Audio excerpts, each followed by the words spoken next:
So now we're going to be talking a lot about competition in the short run. And so when we think about competition in the short run, we need to start thinking about when firms should stop producing, right? So we had talked a lot about the first decision that firms make, and that would be that how much should we produce?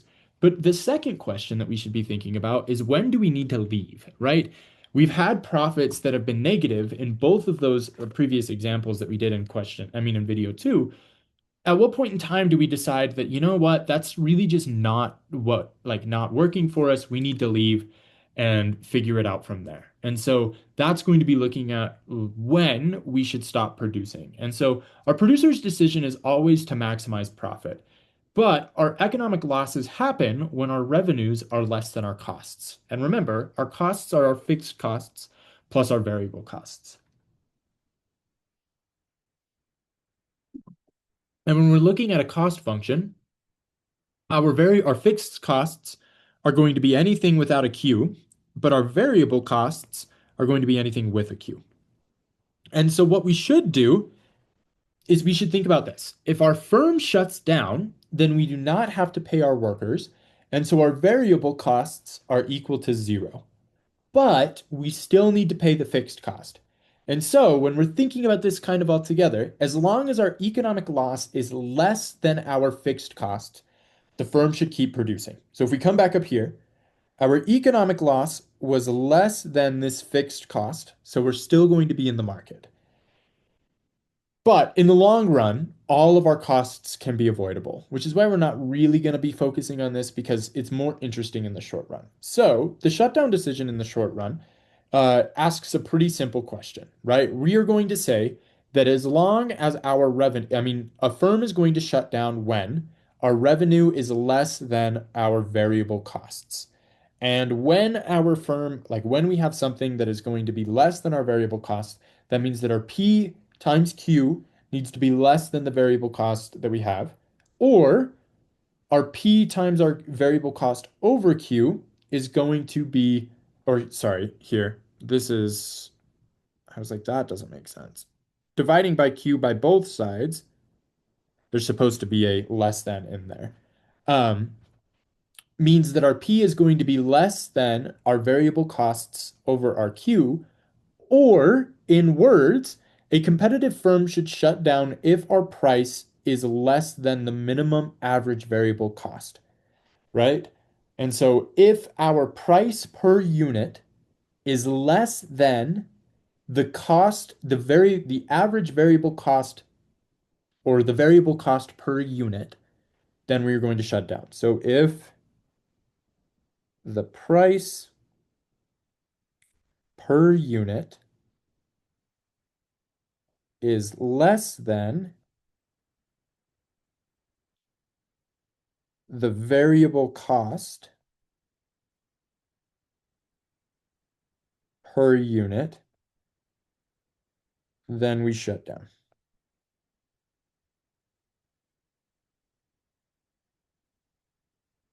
So let's look at an example, right? So we have that our firm's production function is pi of q is equal to revenues minus costs again, equals to 80q, um, 90 plus 40q plus 10q squared. Oh, I think we did this example.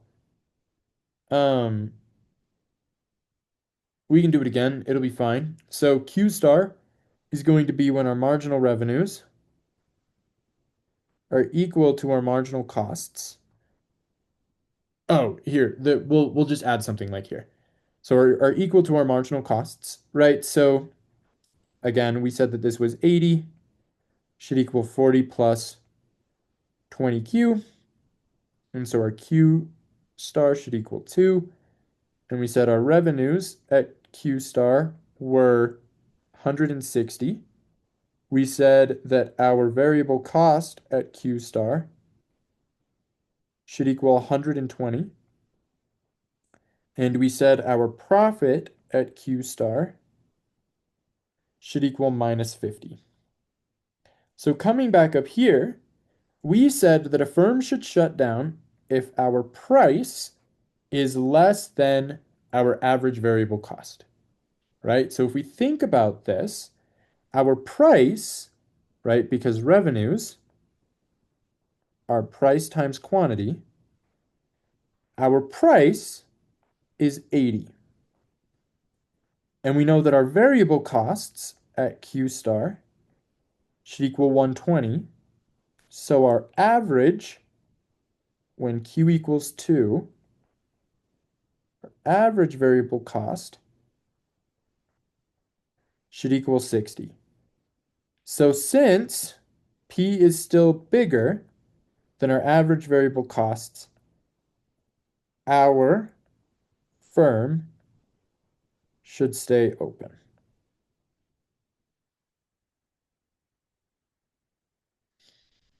Okay, that's pretty much it. The other thing that we had was that we had that our revenue, right? And we said that our revenue was 160, directly offsets our fixed costs. So that's a second check, a sanity check that we should still be good to go. So our production decision in the short run looks a little complicated, right? But what do we notice? We notice a couple things. As Q increases, the average fixed cost should decrease, right? So as Q increases, and this isn't on this graph, but our average fixed cost should decline.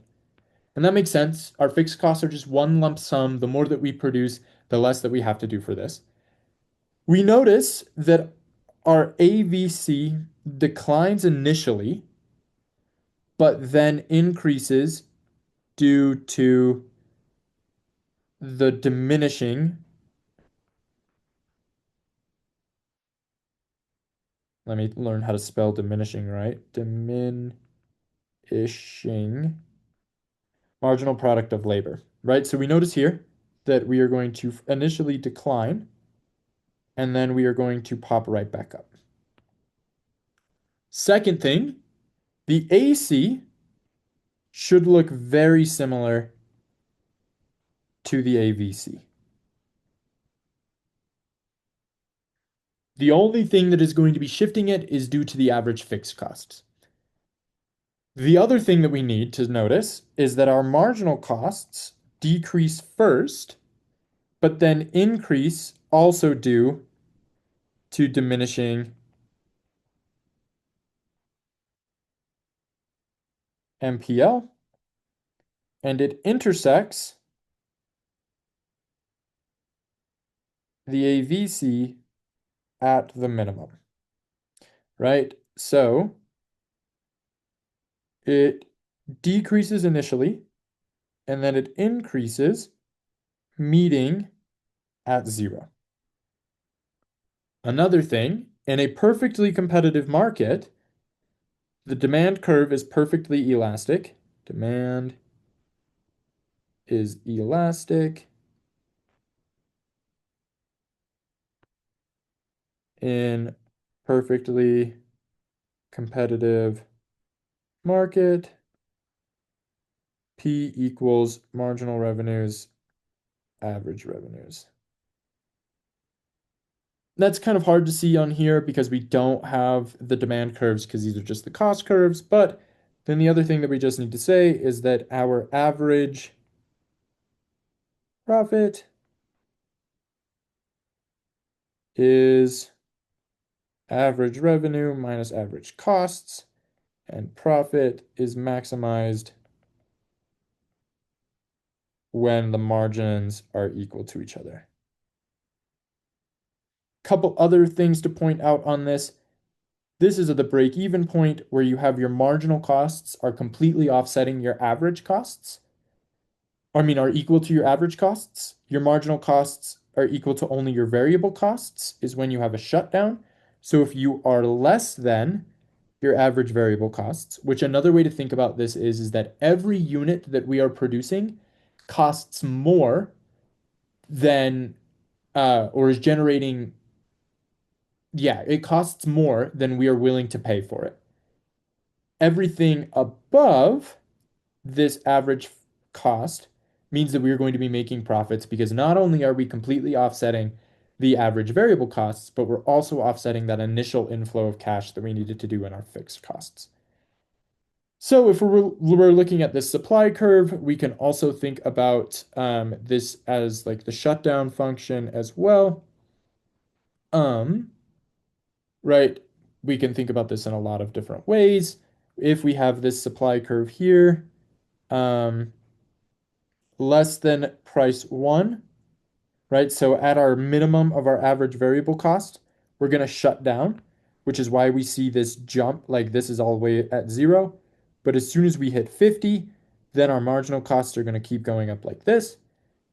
To completely offset our average costs, this would be at E1, it's going to be shut down. At E2, it's going to be profitable or break even. And then at E3 and E4, those are going to be profitable there. So what about if we looked at this short run market supply when we have identical firms, right? So this representation is like, again, we're always going to assume that we are going to have identical firms. And when we have identical firms, it means that our market curve, our market supply curve, is going to be the horizontal summation of all of our supply curves together. And so it's going to be like 10-20 style. So if we had like multiple supply curves drawn, sum them across at every price, and we are going to have the quantity supplied at each of those. As more firm enters, the market curve shifts right, and it's going to get flatter and flatter. Um, and the flatter that the supply curve is at any given quantity means that the more elastic our supply curve is. And as a result, the more firms in the market, the less the price has to increase for market supply to increase substantially. So the way that we could see this is as more firms enter, right? So as Q is also going to increase, we are going to get flatter and flatter and flatter, right? And if we wanted to think about this as just one, we could think about this curve as well. Sorry, that is pink. Um, we have this same graph that we had from before. So this is for just any one individual firm. But more so, the more that this gets flatter and flatter and flatter, so if we had something like this, in order, like if we think about the price elasticity of supply, again, that is going to be highly elastic because we are going to be very horizontal. And so if we just increase the price by 1 cent, more firms are going to have an incentive to enter the market. And so our supply is going to increase tremendously as well, right? And so for the same 1 unit increase that we would have on supply one, it would only, so like for example, to increase from 5 to 6 for supply one would only generate 50 extra units. For supply two, it would generate 150 extra units. And so on and so forth. For supply three, it would generate however many more, and yeah, you would get it. So let's do another example, and this will be the last example from this chapter. So let's say that there are 8 firms in a competitive market. And if there are 8 firms in a competitive market, each with a cost function of 20 plus Q squared, we know that our market demand function is 48 minus P. Let's determine the equilibrium price and quantity per firm and the market quantity. So the first step that we are going to do is we need to determine our Q. And we know that marginal revenues should equal price, should equal marginal costs. And so our marginal revenues, or actually, let's just look at our marginal costs. Our marginal cost curve is going to be 2Q. And if 2Q is equal to P, then Q star should equal 1/2 P. Step 2, let's determine market supply.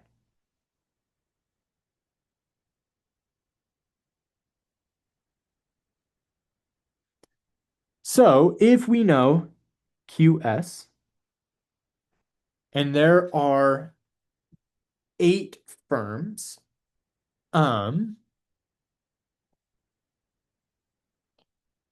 finding the market supply should be fairly straightforward. I'm gonna let you guys sit here for a second, and I want you guys to think about this. I guess if you guys really want to, you guys can just like fast forward through this, but I want you to think about how we would find the market supply for this question.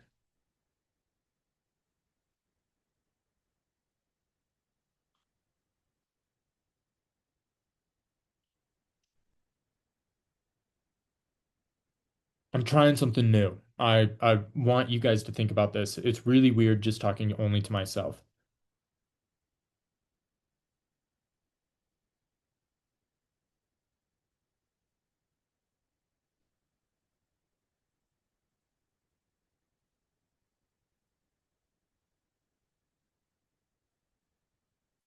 Well, let's think about some characteristics of the market that would happen, right? We need to first think about our firm level supply, right? So the marginal costs for each would be MC, right? It would be our 2Q. Then we have a shutdown requirement as well, right? And so if we have that our minimum AVC occurs at Q0, right? So as long as our price is greater than zero, we're going to be operating on its marginal cost curve. And so we have this Q star is equal to 1 over 2P. That's all we need. Our quantity supplied is then going to be this 8 times this 1 half P. And so it's just going to be 4P. And so further, if we wanted to find the market equilibrium, we would set QS equal to QD, which would be 480P minus P should equal 4P, or our price should equal 480 over 5, or $96. And then, if we wanted to think about $96, that would mean that QD and QS would be 480, 384. Divide that by 8, so 4. The quantity per firm would be 384 over 8, which is 48. And so this would also be, if we wanted the market quantity, we actually solved these out of order. It would be this 480 minus 96, because that would be our QD star. And that's it.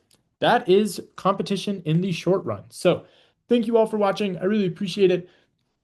Um, yeah, that should be the end of midterm 2 content. So good luck on the second midterm. Everything should, for the first 2 weeks, should now be posted pre-class start. So that is good. That means that I'm moving forward on everything that I wanted to do. Um, Let me know if you guys need any more help or any questions. I'm happy to jump on a Zoom with any and everybody if you guys are still struggling. Yeah, just shoot me an email. We will be good to go. Thanks.